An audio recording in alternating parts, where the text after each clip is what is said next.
traveled down a lonely road, and no one seemed to care. The burden on my weary back had bowed me to despair.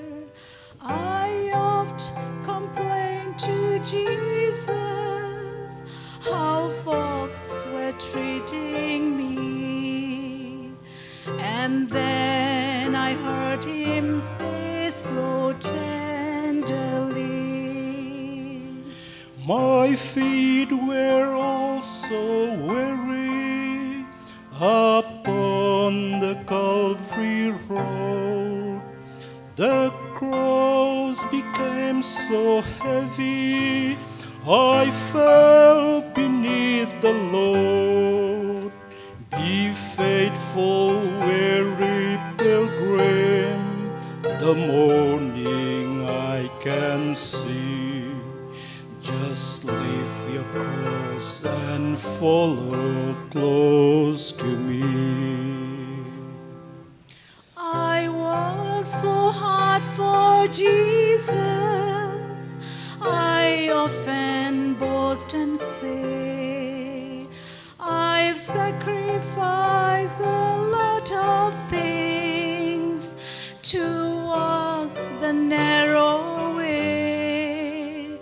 I gave of fame and fortune, I'm worth a lot to thee. And then I hear him gently spoke to me. I left the throne of glory and counted it but loss. My hands were nailed in anger upon a royal cross, but now we'll make the journey with your hands saved in mine. So leave your cross and follow close to me. Oh Jesus, if I die upon a foreign field someday, 'twould be no more than love demands, no less could I repay. No greater love had moved a man than for a friend to die. These are the words he gently spoke to me. If just a cup of water I place within your hand, then just a cup of water is all that I demand. But if I dare to live in, they can thy glory see. I'll take my cross and follow close to thee. I'll take my cross and follow close to thee. Happy Sabbath to everyone. It's nice to be in the house of God to praise the King of the universe. And we're going to do this every Sabbath for all eternity.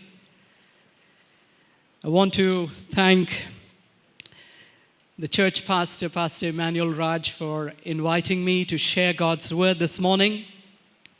And I praise the Father, our Father in heaven, for this opportunity. I want to submit myself at the feet of Jesus as we break the bread of life together. Shall we pray? Dear Father in heaven, we pray that you would speak to us on this your holy day. May your Holy Spirit take control of thy servant and speak to your children and help us to understand your word better. In Jesus' precious name we pray. Amen. Our subject is entitled No More Sea. Every word in the Bible, every phrase is very important. We believe the Word of God is thought inspiration, but thoughts are expressed in words. The thoughts of God to man and the thoughts of man to man. Sometimes we tend to miss out on certain words and phrases in the Bible because we probably don't pay enough attention to some of the details. This morning, we're going to look at a phrase in the very first chapter of the Bible, Genesis chapter 1. And I think most of us would have missed noticing something in chapter 1. We're going to explore it together. Let's begin at the beginning.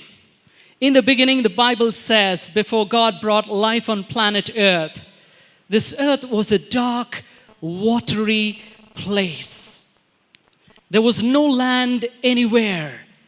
It was just sea and sea, endless. The Bible gives a very dark and watery picture of this empty earth. In the very second verse of the Bible, it says, "And the earth was without form and void, and darkness was upon the face of the deep. And the Spirit of God moved upon the face of the waters."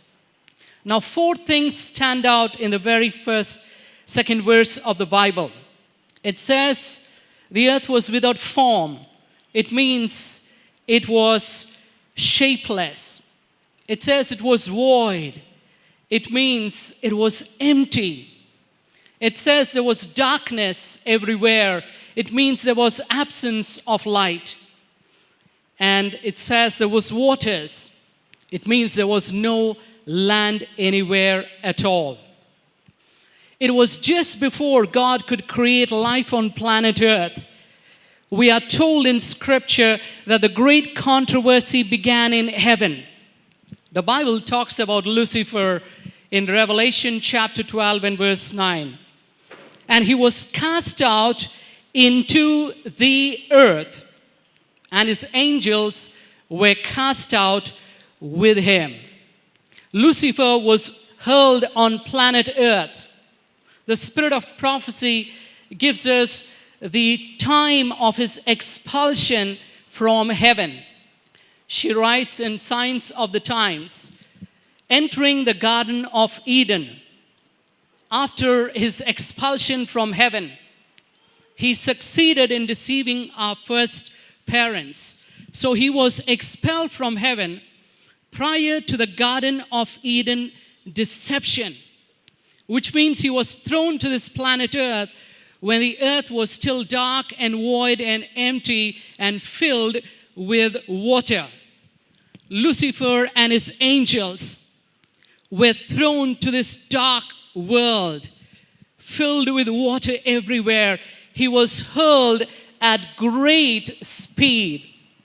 Jesus says in Luke chapter 10 verse 18, "And he said unto them, I beheld Satan as lightning fall from heaven," which means he was thrown at tremendous speed. And I can imagine Satan and his angels landing on planet Earth that had no land at all. It was filled with water everywhere. They must have landed with a big splash on planet Earth. They must have hit the ground at great speed, at lightning speed. The earth filled with water was the home of Satan and his angels. In fact, All the key words used in Genesis chapter 1 and verse 2 is used also symbolically for Satan and his kingdom. It says the earth was dark, and Satan is called the prince of darkness. And here it says the earth was without form and void, and Satan's kingdom also is empty. The earth was filled with water. And today we're going to explore together that Satan's kingdom is compared to water as well, or to the sea. Now, if I may say, the creation week story symbolizes the redemption story that would follow.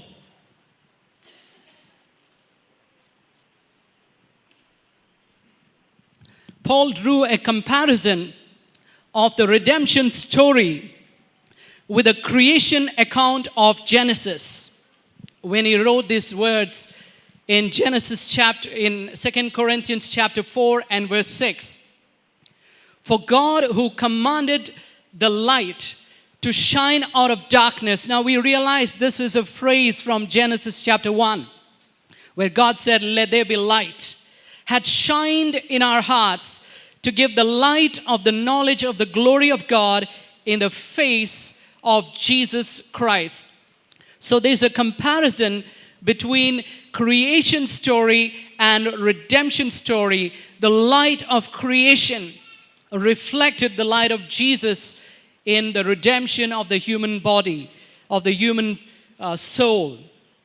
As the earth was dark, our lives are dark without God. Creation week was literal. It was physical. And through it, God symbolically was also showing what he was going to do through his plan of salvation that would follow.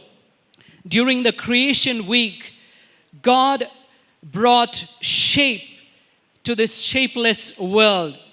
He brought light to this dark world. He brought land to this watery world. And he brought life to this dead world. Interestingly, when we study Genesis chapter 1, you will see one phrase repeated during the creation week of 6 days. That phrase is, "It was good." Let's look at day 1. It says in Genesis 1, 4 and 5, "And God saw the light, that it was good." So the first day was good. We will come to the second day a little later. We will go to the third day of creation.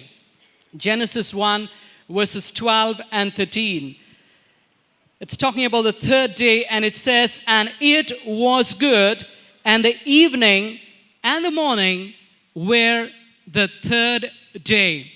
So the third day was good as well.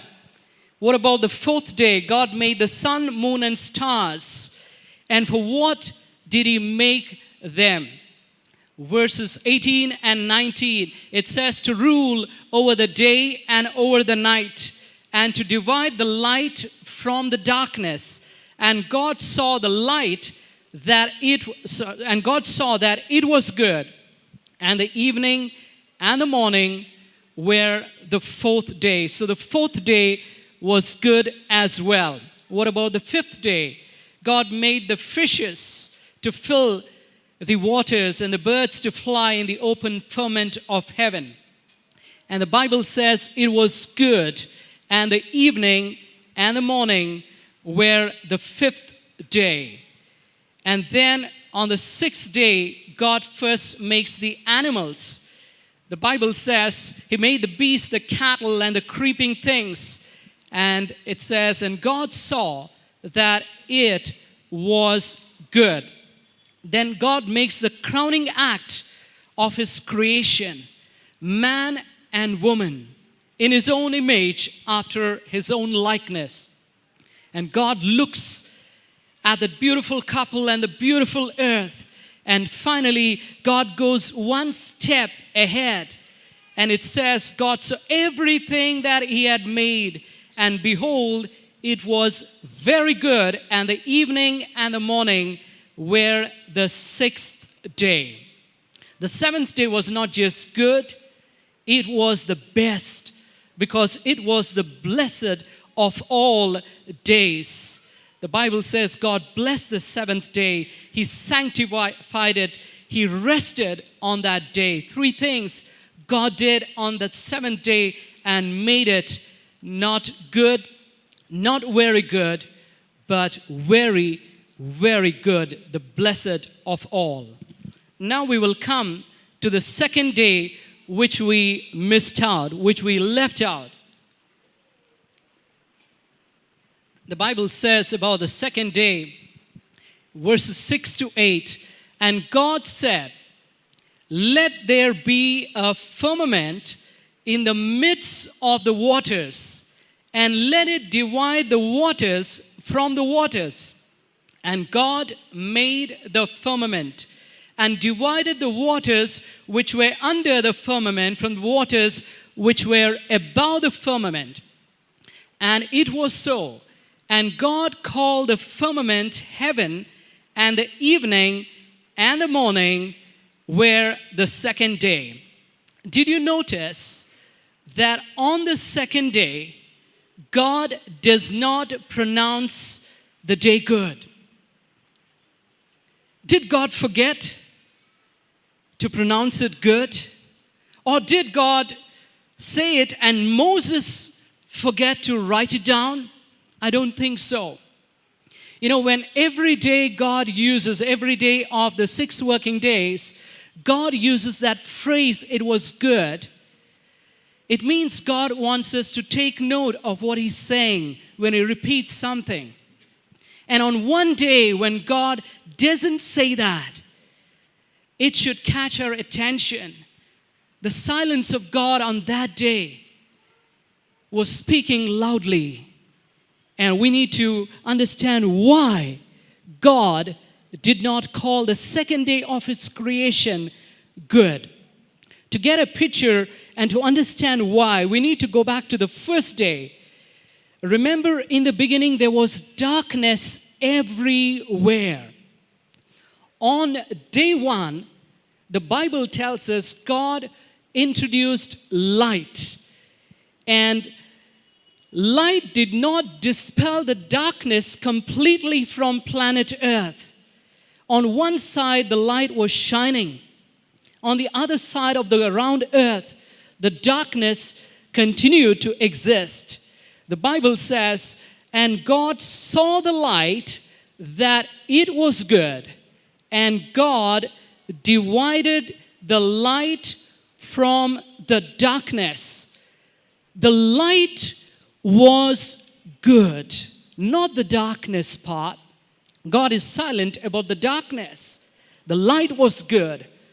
On the first day, God made a division between the two opposites. He divided the light from the darkness. Now, coming to the second day, as darkness was covering the earth in the beginning, on the first day, waters were covering the earth as well. Water was all over. And as God brought division on the first day, God brought a division on the second day as well. But what was the division all about? The Bible tells us in verses 6 to 8, and God said, let there be a firmament in the midst of the waters, and let it divide the waters from the waters. The darkness, it was the division of two opposites. But on day 2, there was a division as well, but this is the division of the same thing. Waters from the waters. There was nothing new. It was just a division of what was existing. Therefore, if I may suggest, God did not pronounce the second day good because water was still existing everywhere. As the famous English poet said, Coleridge, water, water everywhere. Now, to understand why God didn't pronounce the sea as good, we need to go to the book of Isaiah. Isaiah talks about Satan in symbolic language. He says in verse 1, it's talking about the piercing serpent, even Leviathan, that crooked serpent. And the Bible says, he shall slay the dragon in the sea. Now, who is called the serpent? Who is called the dragon in the Bible? The book of Revelation clearly tells us the great dragon is the old serpent called the devil and Satan. And according to the book of Isaiah, the dragon that is in the sea. That is where Lucifer and his angels were initially hurled from heaven to planet Earth. When the earth was one big sea, the sea became his first home on planet Earth. Therefore, I believe God deliberately did not call the second day good because the sea was everywhere, a symbol of Satan's presence. Satan, not only the sea is a symbol of Satan's presence, but even sin, which is the work of Satan, is symbolically put, according to the Bible, in the sea. Micah chapter 7 and verse 19. It says, and thou wilt cast all their sins where? In the depths of the sea. So Satan is pictured as being in the sea, according to Isaiah. Our sins are pictured being cast into the sea, according to Micah. Now, we all get baptized. That's a part of the Great Commission. And what does baptism symbolize in the Bible? God told Apostle Saul, who later became Paul, in Acts 22 and verse 16, and now why tarriest thou? Arise and be baptized and wash away thy sins, calling on the name of the Lord. So baptism is a symbol of washing away of our sins. Now we know that water really cannot wash away our sins. It's our faith in Jesus Christ that washes away our sins. But the Bible pictures baptism as a symbol of our sins being washed away. Now, during Noah's time, the world was filled with sin. In fact, it was so sinful a world that the Bible says it grieved God to his heart. And it says that it repented God that he had made man on the earth. God sent a preacher of righteousness, Noah, asking people to turn away from their sins and repent. But the people refused to repent.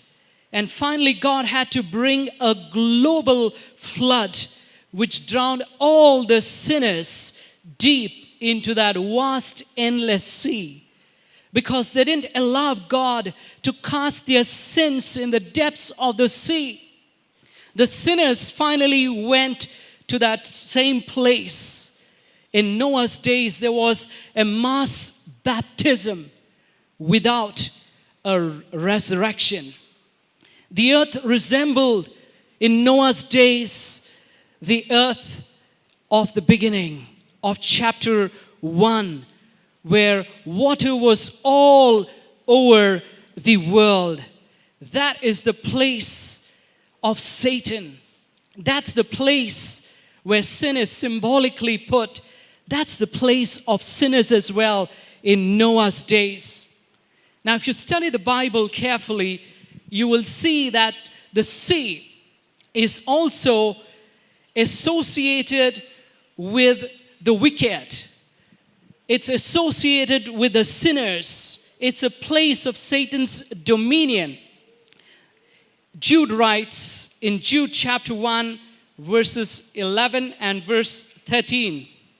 It's talking about three people, Cain, Balaam, and Korah. It says, woe unto them, they were not the good people, they were of the wicked one. And the Bible compares them to the raging waves of the what? Of the sea. Even the wicked are compared to the sea and to the waves of the sea. James talks about faith, and he says we need to have the pure faith. And he says our faith should be steady, should not waver. He says if our faith wavers, we are like the wave of the sea. You see, the sea is compared, or the waves of the sea is always a negative picture in the Bible. On the other hand, you will see the river is a symbol that is associated with God and with God's people. Psalm 1 talks about the blessed people. It says in verse 3, and he shall be like a tree planted by the rivers of water, who bringeth forth his fruit in his season. His leaf also shall not wither, and whatsoever he doeth shall prosper. Again and again you'll see that the river is associated with God and God's people. In Psalm 36 and verse 8, talking about the righteous, it says, they shall be abundantly satisfied with the fatness of thy house, and thou shalt make them drink of the rivers of thy pleasure. The songwriter got it absolutely right when he penned down these words. When peace like a river attendeth my way, when sorrows like sea billows roll. He compared peace to the river, just like the Bible does, and sorrow to the sea, just like Scripture does. Now, when you go to the last book of Revelation, John sees the abode of the Antichrist power, the enemy of God. Revelation chapter 13 and verse 1, the Bible says, I stood upon the sand of the sea, and I saw a beast rise up out of the sea, having 7 heads and 10 horns, and upon his horns 10 crowns, and upon his heads the name of blasphemy. You see, the beast, the Antichrist power, symbolically comes up from the sea, just like Satan, his master, is. And in contrast to the beast, to the Antichrist, the Christ came from the river Jordan, to start his ministry. The Lamb came from the river. The beast came from the sea. The Christ came from the river. The Antichrist came from the sea. And in Revelation 17, this picture continues of the apostate church, the harlot. It says she is sitting upon many waters. The whore is being judged. The whore that sitteth upon many waters. Now, many waters is nothing but the sea. Now, in the Gospel of John, chapter 4, we see a real harlot who desired to drink of the rivers of life. She comes to Jesus, who was sitting on Jacob's well. She wanted an exchange because the life that she was living was so disturbing, so unsatisfying. She desired to drink of the real water that Jesus was offering. In John chapter 4 and verse 11, she asked Jesus, "From whence then hast thou the living waters?" The living water is not connected to the sea of the world, but to the river of God. Jesus later said in John 7 and verse 38, "He that believeth on me, as the scripture hath said, out of his belly shall flow rivers of living water." So the living water flows from the river of God.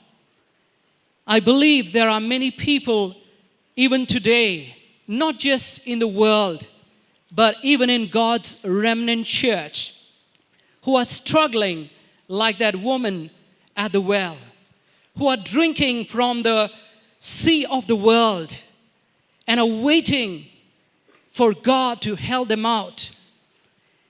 The Bible says in 1 John chapter 2 and verse 16, "For all that is in the world, the lust of the flesh and the lust of the eyes and the pride of life is not from of the Father, but is of the world."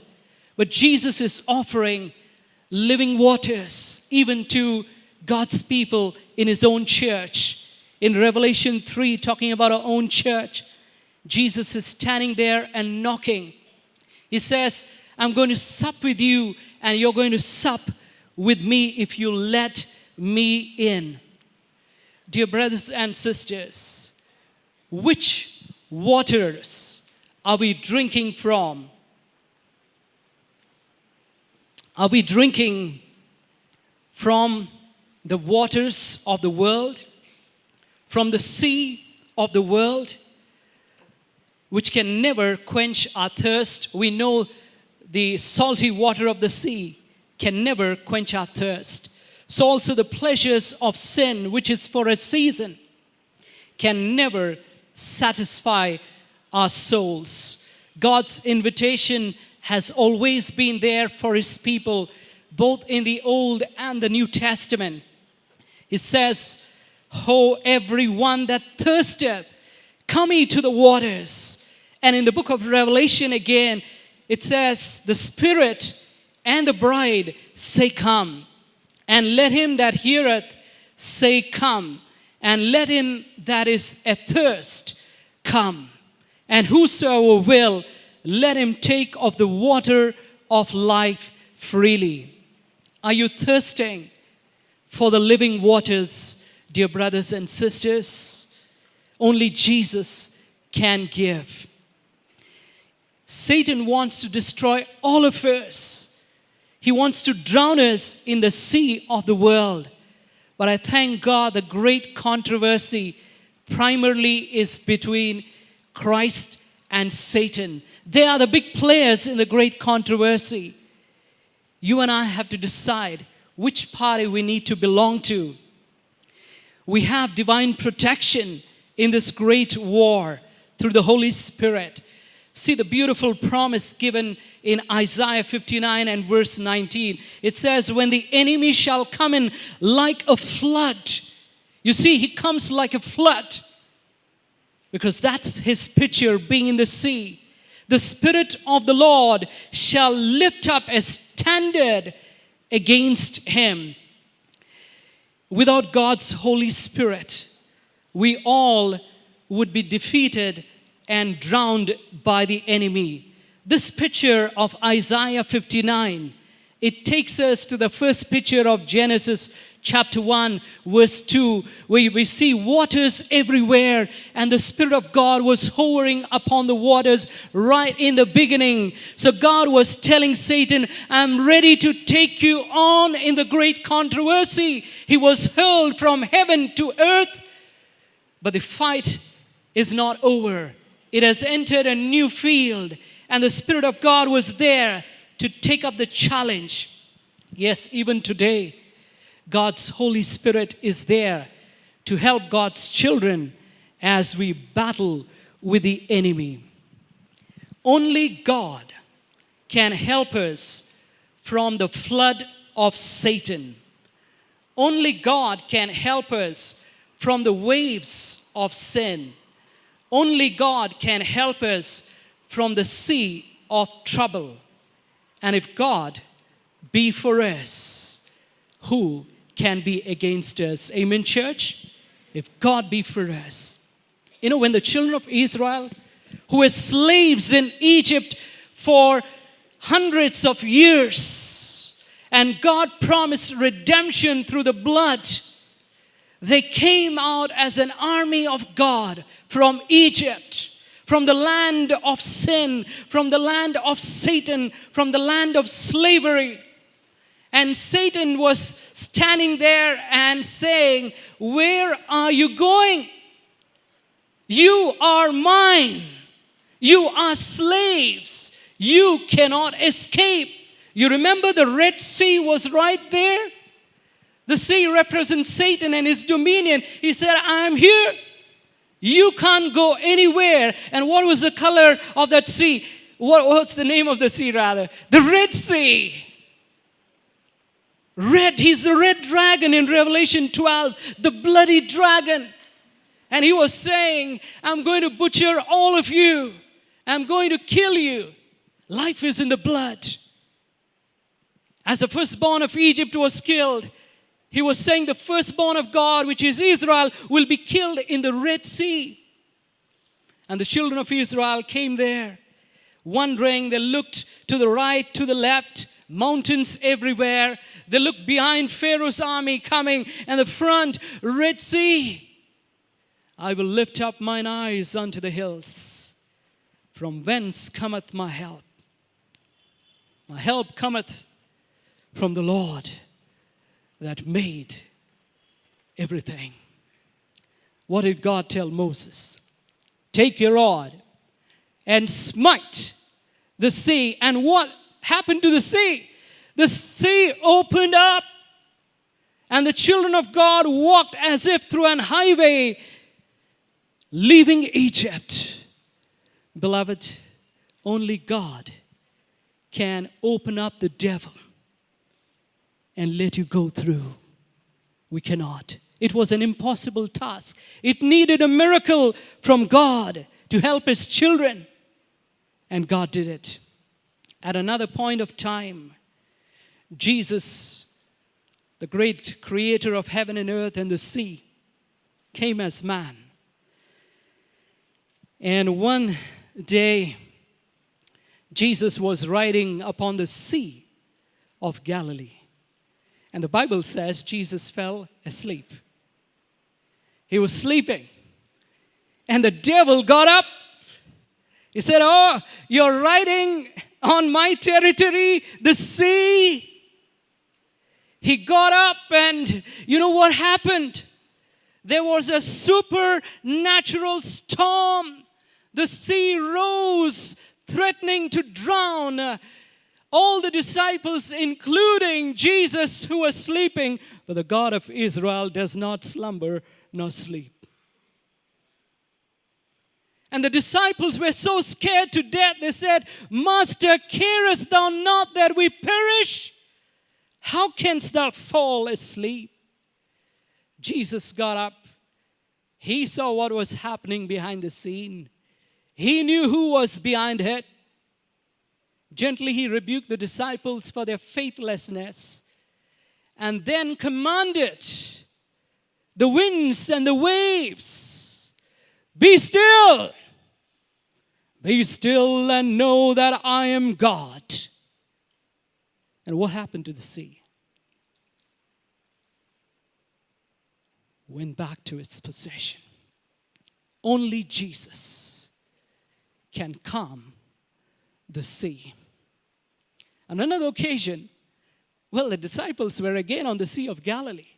But this time, Jesus is not riding with them on the boat. He decided to stay back.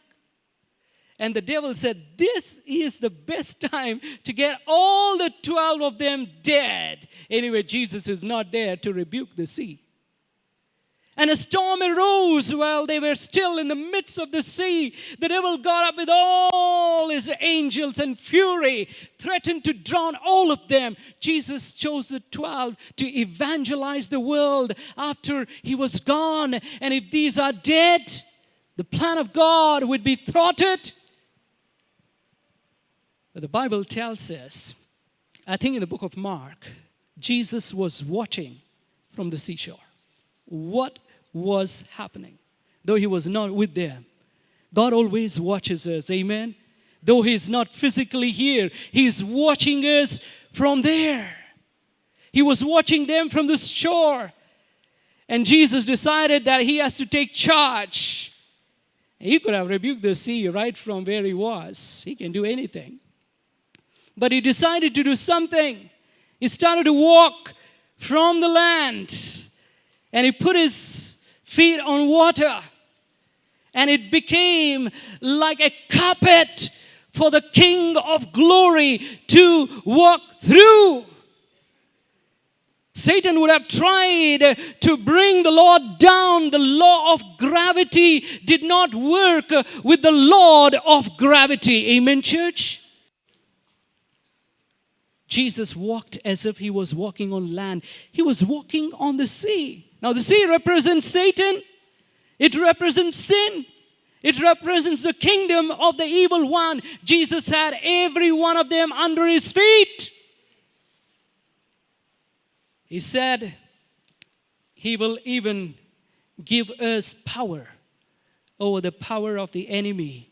You shall stamp on serpents and scorpions. Now, serpent and scorpion again are symbols of Satan. Remember, somebody said, Lord, if it is you, bid me also to walk on the sea. Jesus said, come. Peter also walked on water on the sea because Jesus commanded him. But when Peter took his eyes from Jesus, what happened? He was going down because without me, you can do nothing. Church, our victory, the remnant church will be victorious. We have the word from prophecy, but our victory is dependent not on ourselves.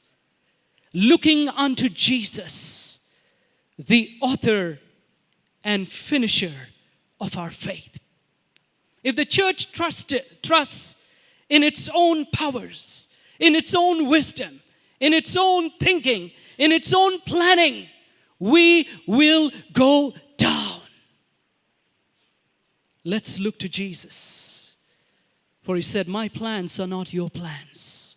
My thoughts are not your thoughts. As the heavens are higher than the earth, so are my thoughts higher than yours. Peter walked on water. You and I also can walk on water, provided we look at Jesus. Only Jesus, beloved, can split the sea open. Only Jesus can calm the sea for you and me. Only Jesus can walk on sea and help you and me also to walk. I want to thank God for Jesus, who is the head of this church. In the book of Revelation, as we conclude, we see sadly the majority of people are ending up on the wrong side. John saw the people who are being lost. He said, the number of whom is as the sand of the sea. I mean, they have been living and drinking of the sea. And finally, the number is also as the sand of the sea. Finally, the Lord has to put an end to the great controversy where Satan and sinners and sin are all defeated and drowned in the lake of fire. They're completely eradicated. Then John sees new creation, new earth, like Moses saw creation and old earth. And John notices one thing clearly missing in new creation. Revelation 21 verse 1. And I saw a new heaven and a new earth. For the first heaven and the first earth were passed away, and there was, everybody together, no more sea. Praise God. The sea will not be there in new creation. It represented the dominion of the enemy. Since Satan is destroyed, since sinners are gone, since all sin is eradicated, even the symbol of his presence will forever disappear. And that is the reason, if I may suggest, God did not pronounce the sea as good. On the second day, when sea was all over the planet, because God knew what was coming. Through his foreknowledge, he knew the great controversy was coming on planet Earth. And literally speaking too, the sea divides continents. It divides people one from another. And in the new earth, the people will be one as God is one. The sea will forever be gone. What about the river? John saw, and he wrote, Revelation 22 verse 1, and he showed me a pure river of water of life, clear as crystal, proceeding out of the throne of God and of the Lamb. The devil wanted to sit on the throne of God, but he was hurled down and he's gone forever. But the throne of God and the river stand. The devil and the sea are all gone. Not only they won't be sea, but the Bible says, and there shall be no night there. Remember in the beginning, there was darkness everywhere, and there was sea everywhere. Now both are forever removed after the great controversy is ended. For darkness and sea are symbols of the enemy. Let us all drink from the river that flows from the throne of God. Let us all drink of the river of life that Jesus freely offers. Let us give up being associated with the world, with the sea. Yes, we are in the world, but the danger is we could still be of the world. So let us hold on to Jesus Christ and continuously drink from the river, even right now, so that when we go to heaven, we can literally drink from the river of life. As there's going to be no more sea, may there be no more power of the enemy in our life. May Jesus fill us with that living waters. And he said, out of your belly will flow waters to even give it to others. Do we have the rivers of water within us to give others? The world is waiting outside. They're drowning in the sea of the world. If you and I cannot help us, who will? May God help us. Thank you and God bless. Amen.